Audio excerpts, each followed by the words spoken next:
సమద్విబాహు త్రిభుజము. పిల్లలు, మనం రేఖాగణితం అంటే జ్యామితిలో ఈ ధర్మాన్ని తరచుగా ఉపయోగిస్తాం. అది సమద్విబాహు త్రిభుజంలో సమాన భుజాలకు ఎదురుగా ఉన్న కోణాలు సమానము. త్రిభుజం ఏబీసీలో ఏబీ =ఏసీ. మనం యాంగిల్ బి యాంగిల్ సి అని నిరూపించాలి. అంటే సమాన భుజాలకు ఎదురుగా ఉన్న కోణాలు సమానము అని నిరూపించాలి. మనం బీసీని డి దగ్గర ఖండించేట్టుగా కోణం ఏకు సమద్విఖండన రేఖ గీసాం. కనుక ట్రయాంగిల్ బిఏడి మరియు ట్రయాంగిల్ సిఏడిల్లో ఏబీ ఏసీ. ఇది సమద్విబాహు త్రిభుజంలో ఇవ్వబడింది. ఏడి ఉమ్మడి భుజం మరియు యాంగిల్ బిఏడి యాంగిల్ సిఏడి. ఎందుకంటే మనం యాంగిల్ ఏకు సమద్విఖండన రేఖ గీసాం. అది యాంగిల్ ఏను 2 సర్వసమాన కోణాలుగా విభజిస్తుంది. కనుక ట్రయాంగిల్ బిఏడి మరియు ట్రయాంగిల్ సిఏడి త్రిభుజాలు సర్వసమానాలు.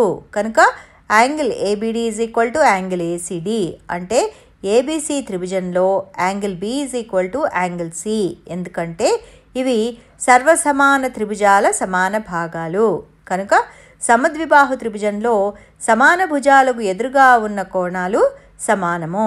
ఇప్పుడు మనం ఎంతో శ్రద్ధగా వినవలసిన మరొక ఆసక్తికరమైన ధర్మం కూడా ఉంది. చూడండి, బీడీ డీసీ. అంటే బీసీ యొక్క మధ్య బిందువు డి మరియు యాంగిల్ ఏడీబీ యాంగిల్ ఏడీసీ. వాటి మొత్తం 180 డిగ్రీలు. కాబట్టి అవి 2 లంబ కోణాలు అవుతాయి. కనుక యాంగిల్ ఏ యొక్క సమద్విఖండన రేఖ బీసీకి లంబ సమద్విఖండన రేఖ అవుతుంది. ఇప్పుడు మనం పర్యాయం నిరూపించడానికి ఇది ఉపయోగపడుతుంది. అంటే సమద్విబాహు త్రిభుజంలో సమాన కోణాలకు ఎదురుగా ఉన్న భుజాలు సమానము అని నిరూపించడం అన్నమాట. త్రిభుజం ఏబీసీలో యాంగిల్ బి యాంగిల్ సి. మనం వాటి ఎదుటి భుజాలు సమానమని నిరూపించాలి. అంటే ఏబీ ఏసీ అని నిరూపించాలి.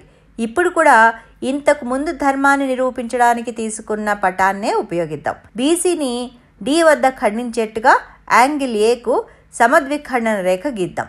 ఇప్పుడు యాంగిల్ ఏబిడి యాంగిల్ ఏసీడి ఇది ఇవ్వబడింది. యాంగిల్ ఏడీబీ యాంగిల్ ఏడీసీ మరియు అవి 2 లంబ కోణాలు. ఎందుకంటే ఏడి బీసీ యొక్క లంబ సమద్విఖండన రేఖ కాబట్టి బీడీ సిడి అవుతుంది.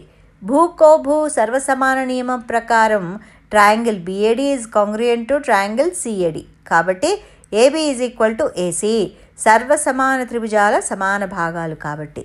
అందువల్ల సమద్విబాహు త్రిభుజంలో సమాన కోణాలకు ఎదురుగా ఉన్న భుజాలు సమానము అని చెప్పొచ్చు.